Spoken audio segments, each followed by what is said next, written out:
भक्त और भगवान की सच्ची कहानी। यह कहानी एक गरीब ब्राह्मण और भगवान विष्णु जी की है। आखिर इस कहानी में भगवान विष्णु जी क्या बताते हैं आपको अंत में सुनने को मिलेगा। इसलिए दोस्तों इस कहानी को पूरे अंत तक ज़रूर सुनिएगा। इस कहानी को सुनने के बाद अगर आप इस कहानी को सीख को अपनाएंगे तो आपके घर में कभी भी अन्न धन की कमी नहीं होगी। तो आइए दोस्तों इस कहानी को शुरू करते हैं। प्राचीन समय की बात है दोस्तों। किसी गांव में भोला नाम का एक गरीब ब्राह्मण रहता था। उसे शास्त्रों का बहुत ज्ञान था। उसके पास उसके गांव का कोई भी व्यक्ति कोई भी परेशानी होती थी तो वो पूछने चले आते थे, तो वह उसकी परेशानियों का उपाय बता देता था। एक दिन उसकी पत्नी सुधा ने कहा, सुनो जी, आप जो सबको उपाय बताते रहते हो, यह सब लोगों को मूर्ख बनाते हो या इस सब में कोई सच्चाई भी है? भोला बोला, तुम मेरी धर्म पत्नी होकर मेरी शिक्षा पर प्रश्न चिन्ह लगा रही हो। मेरी बात कभी झूठ नहीं होती। तब सुधा ने बोला, तो फिर अपने लिए कोई उपाय क्यों नहीं करते? तुम्हें दिखाई नहीं देता कि हम कितने गरीब और परेशान व्यक्ति हैं? पत्नी की बात सुनकर भोला ने कहा, अमीरी गरीबी का माया तो मेरे श्री हरि जाने, लेकिन एक बात है, उन्होंने आज तक हमें कभी भी भूखा नहीं सोने दिया। तब उसकी पत्नी सुधा बोली, एक दिन ऐसा भी आएगा कि गांव में आपको कोई नहीं पूछेगा, तब भूखा ही सोना पड़ेगा। इसी तरह भोला भगवान विष्णु की भक्ति में लीन रहकर गुजर बसर कर रहा था। तभी एक दिन उसके पास एक सेठ जी आए और उन्होंने कहा, भोला, मेरे पास बहुत पैसा है, लेकिन सुख भोगने के लिए संतान नहीं है। मेरा क्या कसूर है जो मुझे संतान सुख का प्राप्ति नहीं हो रहा है? तब भोला ने कहा, सेठ जी, आपके पिछले जन्म के कर्मों के कारण आपका कोई भी संतान नहीं है। पिछले जन्म में आप एक शिकारी थे। आपने एक चिड़िया को मार दिया था। वह अपने बच्चे के लिए दाना लेने गई थी, जिससे उसके बच्चे भूख से तड़प कर मर गए। इसी कारण इस जन्म में आपको संतान का सुख नहीं मिल पाया है। तब सेठ जी बोले, पंडित जी, कोई तो उपाय होगा। तब भोला बोला, सेठ जी, जब आपके पाप का कर्म समाप्त हो जाएंगे तो आपको यह सुख मिल सकता है। इसके लिए आपको इंतजार करना होगा।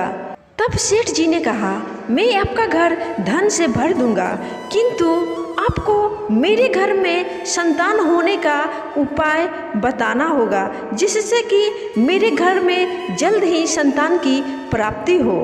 यह सुनकर भोला को गुस्सा आ गया। उसने कहा, तुम मुझे धन से खरीदना चाहते हो, चले जाओ यहाँ से। उसके बाद सेठ जी चले गए।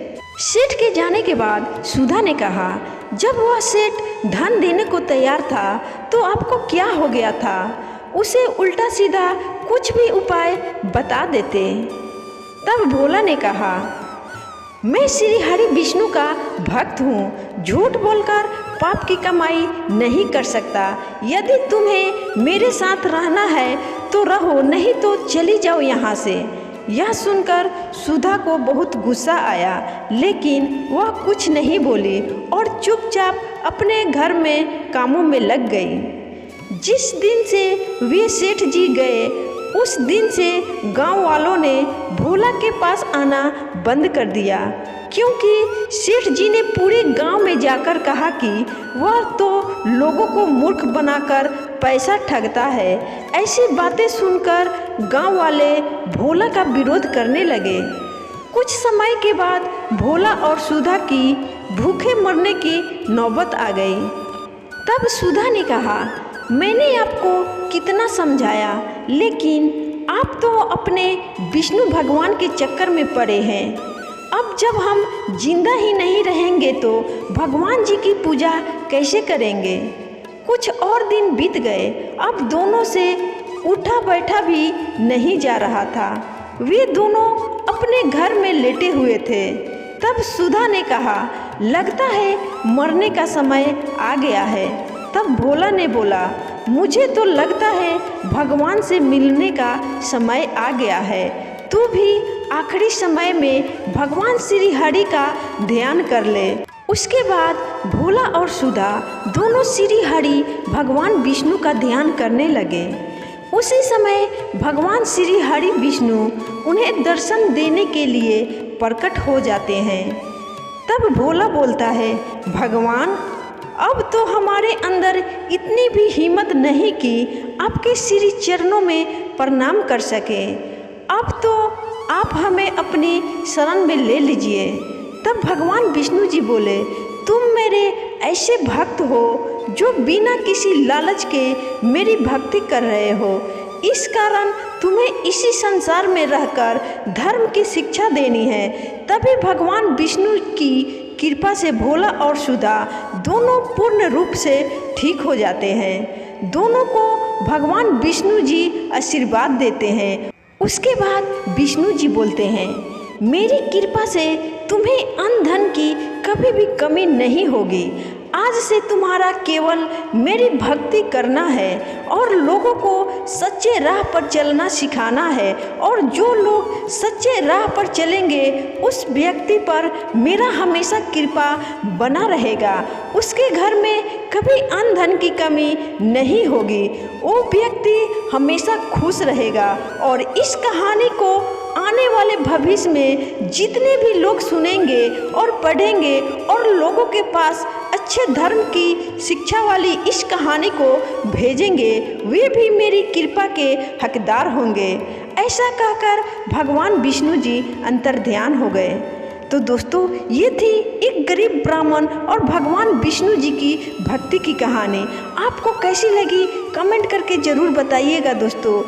और कहानी आपको अच्छी लगी हो तो वीडियो को लाइक और अपने दोस्तों में शेयर जरूर करिएगा दोस्तों। और भगवान विष्णु जी को प्रसन्न करके अपने अच्छे दिन आने के लिए कमेंट में इस मंत्र को पढ़कर एक बार जरूर लिखिएगा दोस्तों। ओम नमो भगवते वासुदेवाय नमः। कहानी पूरा सुनने के लिए आप सभी का बहुत बहुत धन्यवाद दोस्तों।